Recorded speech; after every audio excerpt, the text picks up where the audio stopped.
Glad to have you join us on CoreTV News this hour. I am Nifemi Oguntoye. The Federal High Court sitting in Lagos has dismissed a fresh application by Senate President Bukola Saraki to stop his trial at the Code of Conduct Tribunal. Ibrahim Buba held that he lacked jurisdiction to entertain the suit. He said it ought to have been filed in Abuja, where the course of action took place. The judge said Saraki could not prove that his rights are about to be violated in Lagos. The Attorney General of the Federation Economic and Financial Crimes Commission (EFCC), Independent Corrupt Practices Commission (ICPC), and Inspector General of Police were the respondents. Others were the Code of Conduct Bureau, the CCB, the CCT, its chairman Danladi Umar, and members Tadze Azza, Sam Saba, Mohammed Diri, and MS Azan. Saraki, through his lawyers Ajibade Oloyede, has sought a declaration that the trial at the CCT falls short of the requirements of Article 3 of the African Charter on Human and People's Rights and Section 36 of the 1999 Constitution. Well, lawyers representing Senate President Bukola Saraki earlier yesterday at the Code of Conduct Tribunal walked out in protest against the tribunal refusal to adjourn its trial pending the determination of an appeal at the Supreme Court. Our correspondent Basil Okafo has more in this report. Saraki arrived at the tribunal at 9:45 a.m. accompanied by a group of senators and supporters. When the case was called, he mounted the accused box. But defense counsel Mahmoud Magaji asked the tribunal to adjourn the case pending the determination of an appeal at the Supreme Court. He argued that when a matter is before the highest court in the land, a lower court has to cease to hear it. Another defense counsel, Ahmed Raji, maintained that the tribunal should not wait for a Supreme Court order to stay proceeding on the trial. But the prosecution counsel, Rotimi Jacobs, urged the tribunal to dismiss Saraki's application on the ground that a stay of proceeding is not in conformity with the Section 306 of the new Administration of Criminal Justice Act. After an hour break, Tribunal Chairman Danladi Umar upheld the prosecution's submission that the trial should continue. This did not go down well with defense counsel, who staged a walkout from the tribunal. By the authority of Achebe versus Mbanifo, AG Ondo State versus Fafunwa, the Court of Appeal said it needs not to have a date. The mere fact of the fact that you are aware of the pendency of an application in higher court in a matter that is before you robs you of that jurisdiction to entertain that suit. You have to wait for the outcome of that, not to render nugatory what is pending for the Supreme Court. It's the highest court of the land. I cannot be party to judicial rascality. This is my constituency, which is the legal profession. I must protect the sanctity of courts. Saraki, who was left alone in the dock after the lawyers walked out in protest, pleaded to be given time to seek legal advice. The tribunal chairman subsequently adjourned till November 19th to enable the Senate President get another legal representative and for continuation of the trial. Reacting to the protest, the prosecution counsel, Rotimi Jacobs, alleged that the accused person has been trying to truncate the trial. You must not allow them to open this case. You must not allow evidence to be given. That's just the intention. So, but at the end of the day, all this process will be fully exhausted and there'll be nowhere to go rather than to go on with the case. It's just a question of time. The next adjourned date is about 2 weeks away, and it seems to be seen whether Saraki will hire another team of lawyers to defend him.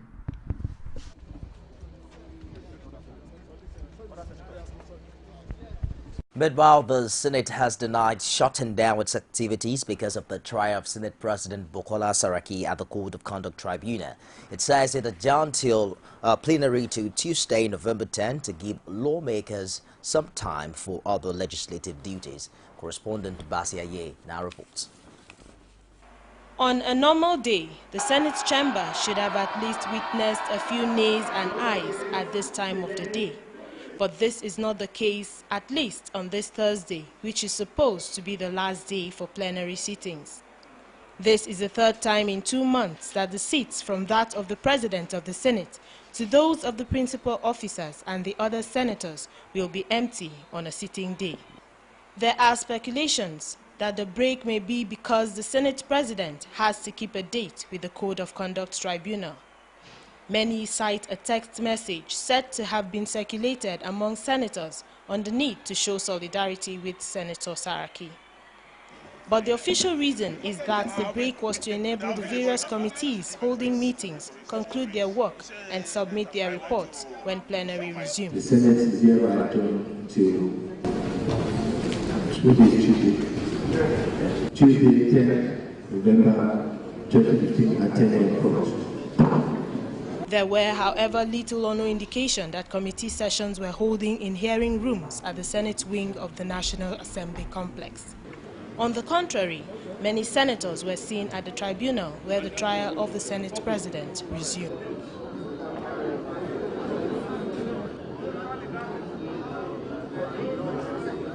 Although no further opinion could be gotten on the one-day break, coring action by the lawmakers in the Senate is constitutional or acceptable.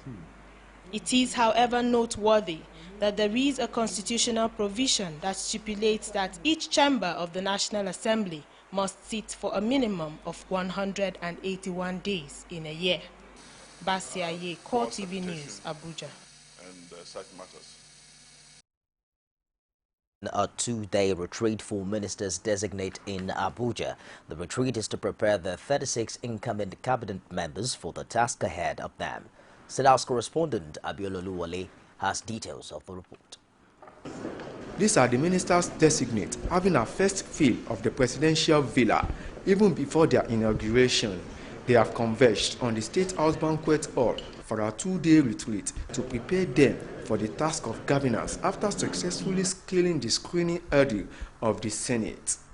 Addressing the 36 incoming cabinet members, the president harped on the vision of his government at diversifying the nation's economy from oil. This, he says, the government hopes to do by investing in agriculture, mining, and other sectors, which, according to him, is in line with his electioneering promises to Nigerians. My election as president of this country was hinged on my promise to tackle corruption, insecurity, and revive the economy. President Buhari also expects the ministers designate to roll up their sleeves and hit the ground running immediately portfolio are assigned to them. The expectations of Nigerians are high. Our determination to succeed and change the fortune of our country must be equal to the challenge. The theme of the presidential retreat is delivering change from precept to practice. Judging by the theme of this presidential retreat, the ministers designate must roll up their sleeves by assisting President Muhammadu Buhari in actualizing his change promises to Nigerians. From the presidential villa in Abuja, Abiola Oluwole, CoreTV News.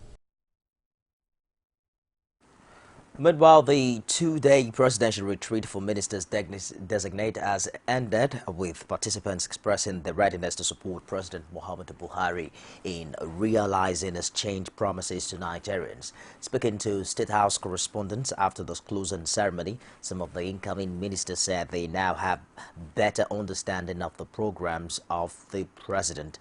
They express optimism that the nation's economy will recover under the Buhari administration.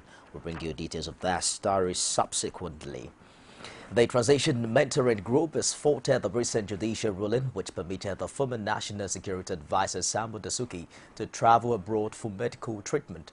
Dasuki, who stand on trial over allegations of money laundering and illegal possession of arms, was earlier granted bail on the grounds of self-recognition and later permitted to seek treatment abroad. Condemning the ruling, TMG Chairman Ibrahim Zikirullah said Nigeria's judicial system smacks prejudice with an entrenched culture which heavily favors the rich and powerful at the expense of the poor and downtrodden. Zikrillah urged the relevant authorities to appeal the judgment, as he believes that Dasuki is only trying to evade justice. The Independent National Electoral Commission says it's adequately prepared for governorship elections scheduled for Kogi and Bayelsa states later in the year. It also disclosed that it's taken steps to train election observers and other stakeholders ahead of the elections. INEC Chairman Mahmoud Yakubu said these at the public presentation of a guidebook on the 2015 Kogi and Bayelsa states governorship elections put together by a civil society group, the Election Monitor. Professor Yakubu was represented at the event by John Irem, a director at the commission. Different stakeholders, such as members of civil society, INEC officials, election observers, and journalists, were in attendance at a public presentation of the 2015 Kogi and Bayelsa Governorship Elections Observation and Research Guide.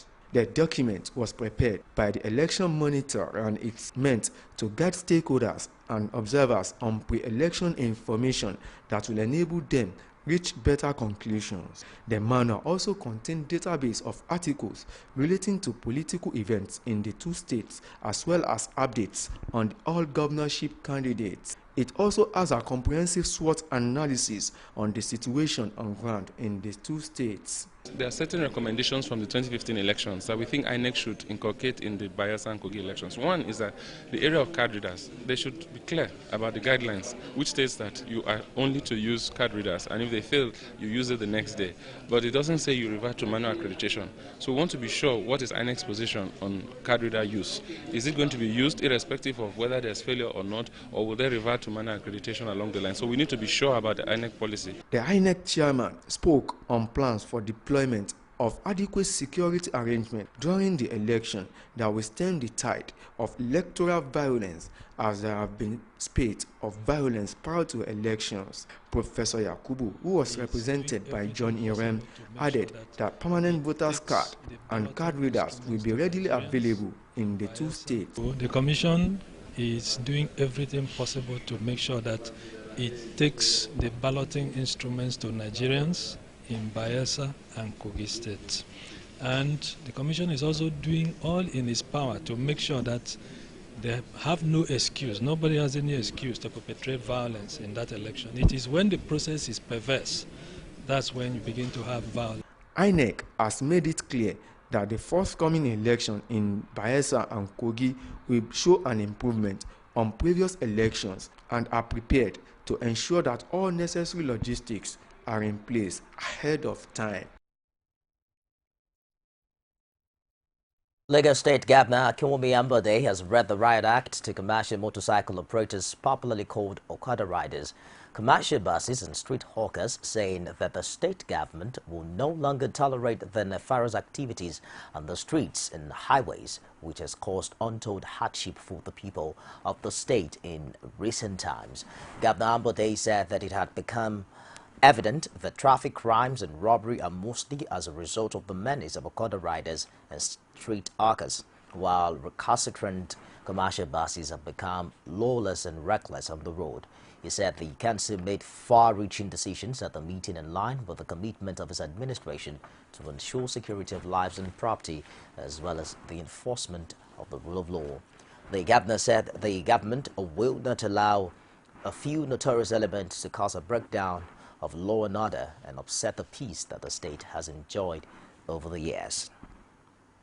The Kwara State Controller General, Operation Controller of Department of Petroleum Resources, has sealed off 6 petrol stations for different malpractices.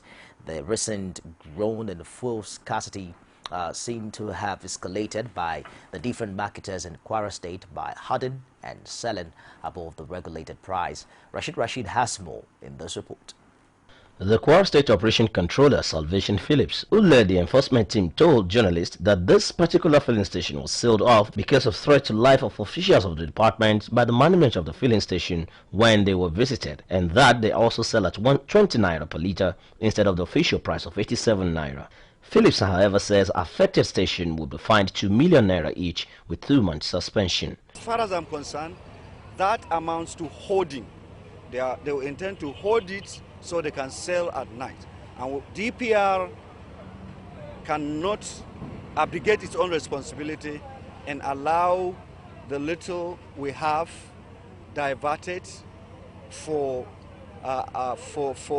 reasons best known to them. We cannot tolerate that. And that station will be sealed and will be suspended. In addition, for hoarding, they will pay 2 million later. While reacting to the allegation of attempting threats to the life of an official, the deputy director of this filling station denied the allegation, saying the officials of DPR came to disrupt the selling of fuel, and buyers who are aggrieved actually showed their anger. Allegation, he now said one of his staff said they threatened to kill him, which wasn't so. So when that staff came back, they came back after about 3 hours, and they wanted to seal the station. All that we were having at that time was just about 500, 700 liters. They thought the DPR executives want to stop them from buying, because they know that as soon as they seal the station, they will not be able to buy. So they are desperate to buy. You understand? They are desperate to buy. So when there's somebody who wants to stop them from buying, you know definitely they will react. So the issue is with the customer. It is the customer and the DPR, not the station. Are you saying that the sealing of this is very, very unfair? The DPR, however, advised filling stations to adhere strictly to the dictates of the law. Rashid, CoreTV News, Ilorin. Took a break now, and I'll be back with more stories. Stay with us. Some pundits believe that as long as the political system is driven by selected few, corruption may be difficult to fight. You should be careful about what you say. I am not the only politician. Even if I've wronged anyone, it is time to forgive me. Please for Arena every Sunday at 9:15 p.m. and a repeat broadcast every Tuesday at 1:30 p.m.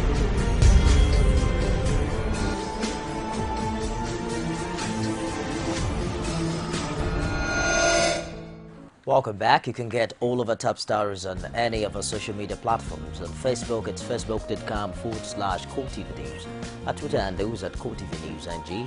We're also streaming live on YouTube. You can subscribe to our YouTube channel. It's youtube.com/CoreTV, Live Space and News.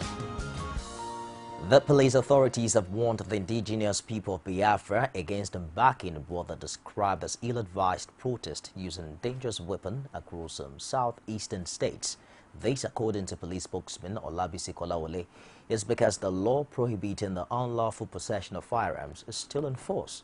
She said this in a statement that any attempt to unleash mayhem on innocent and law-abiding Nigerians under any guise by the group will be met with stiff resistance from the police and other security agencies. The police spokesperson insisted that the actors will be brought to justice in line with the extant criminal laws, while assuring residents of the southeastern states of adequate protection with appropriate police deployment. Members of a local gang called Sarasuka members, numbering about 20, have attacked and injured one Muhammad Yusuf in the Ungwan Rimi area of Kaduna metropolis. Government spokesman Samuel Aruwan said in a statement that the timely intervention of a security patrol team restored law and order in the area. The victims of the attack have since been rushed to the hospital for treatment. He added that surveillance teams have been deployed to the area to forestall any breakdown of law and order, while investigation is in progress to apprehend the perpetrators of the crime for possible prosecution. A joint security team have recovered over 174 animals from suspected cattle rustlers in Kaduna and its environs. Government spokesman Samuel Aruwan said in a statement on Thursday that troops acted on a tip-off and swiftly rushed to Liberia Bush in Kajuru local government area of the state. The recovered animals comprises 145 cows, 20 sheep and 1 donkey. He added that on sighting the security team, the rustlers took to their heels. The government spokesman noted that investigation is in process to apprehend the fleeing rustlers, while the animals are to be conveyed to the state distribution center. The Nigerian Association of Women Journalists Lagos State Chapter has brought a petition to the State House of Assembly concerning the enforcement of the Violence Against Person Prohibition Act 2015. The act, which was signed in May this year, provides a legislative and legal framework for the prevention of all forms of violence against vulnerable persons, especially women and girls. Sarah Ayeko, who was on the scene, has more in this report. It is not news that there have been several cases of rape across Nigeria among women, children, and even men. The Nawaj today staged a protest march to the State House of Assembly seeking the support of the lawmakers. You know, this rape thing and violence is not only about women. Men are also victims. They also fall victims. So we want domestication of that particular law.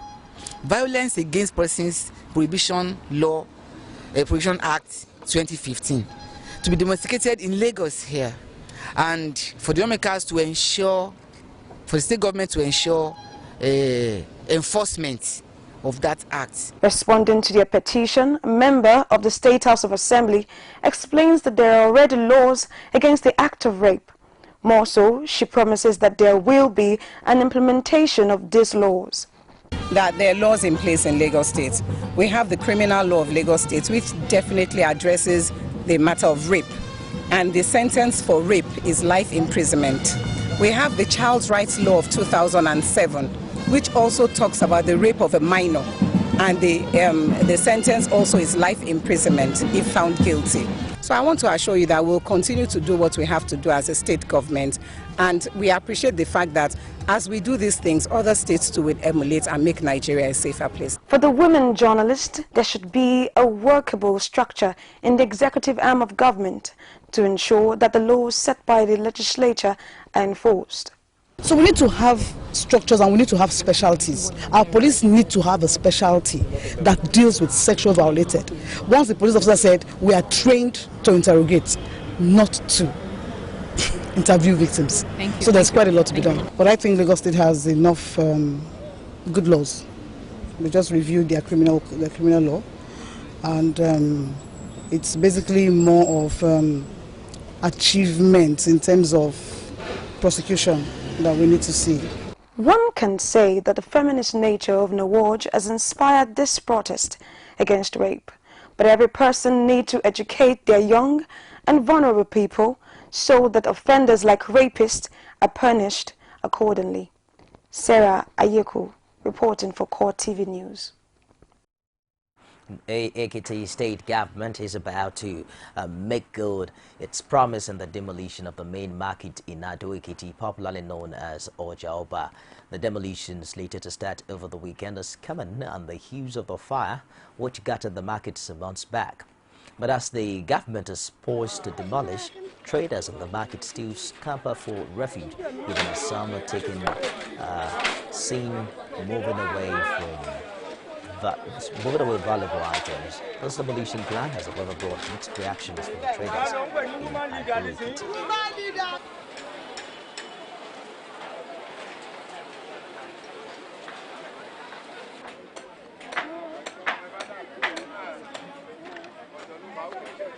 Cannot polish a gem without friction.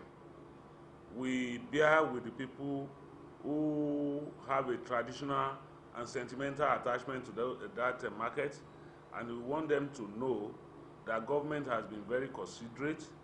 There could be pockets of opposition which I haven't seen. Particular modern market, our governor won't do for us is, I like it. Mr. Governor wanted to collect per square meter 10,000 naira from us, but there's no negotiation between us in order to beat it down. So that is the issue. From 1965, you calculate it to at my age now. I don't know where I can put my shop, my property to keep it. I don't get shop now.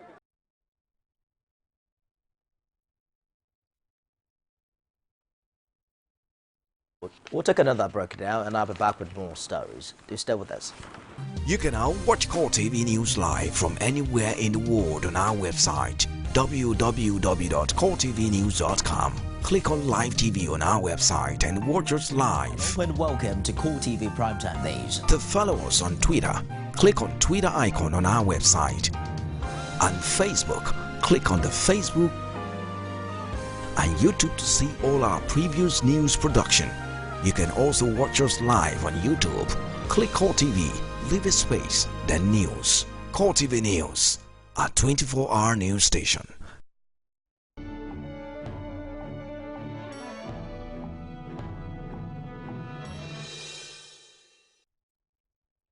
On business, President Muhammadu Buhari has praised the Nigeria Ajib Oil Company and its partners, Nigerian National Petroleum Corporation, NNPC, and Ohando for the Green River Project, which has occurred, which has covered over 120 rural communities and empowered over 35,000 farmers.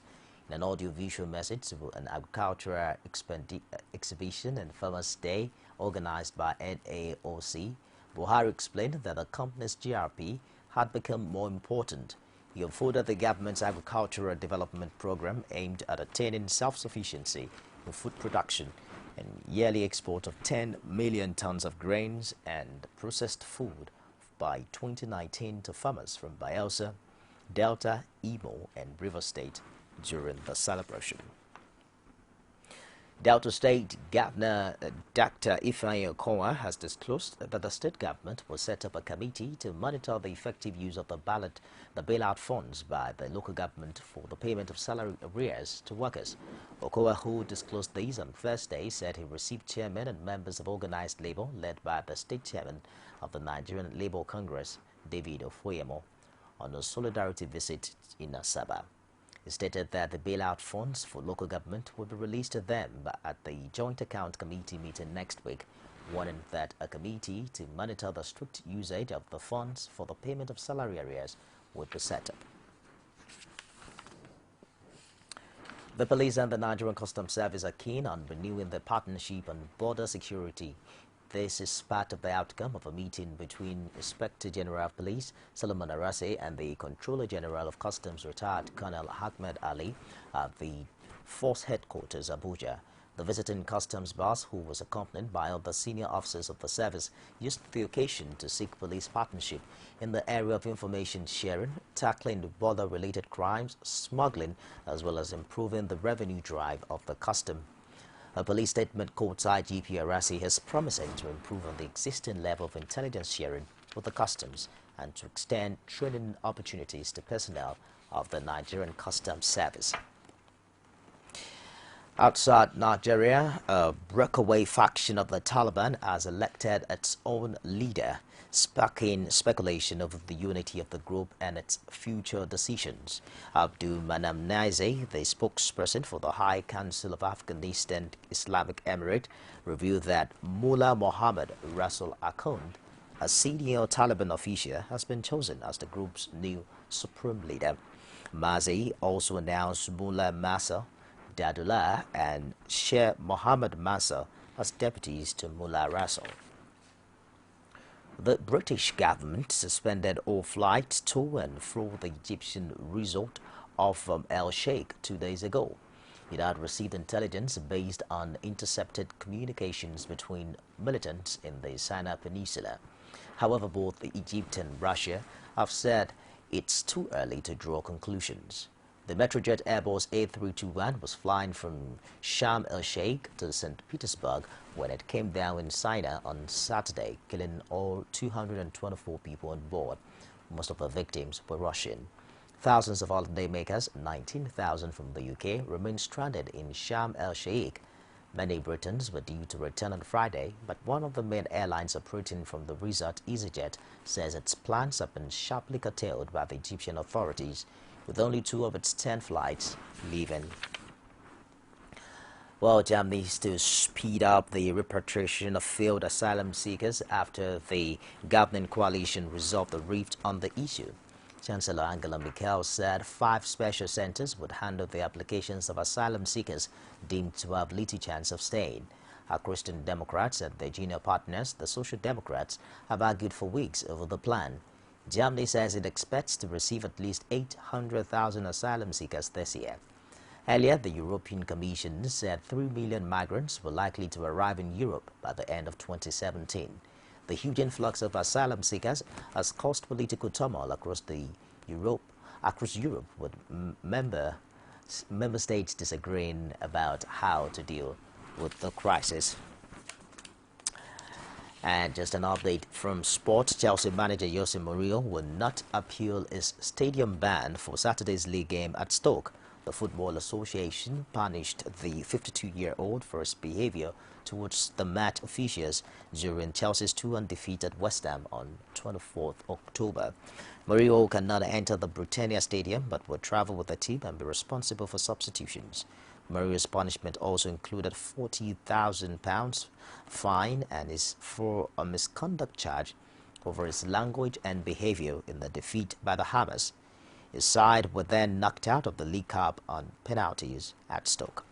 Well, Chelsea have since been beaten at home by Liverpool, suffering a 6 loss in 11 Premier League games this season to leave them on 15th position. That wraps it on the news at 4. Join us again at 6 o'clock for more updates. I'm Nifemi. Open to you.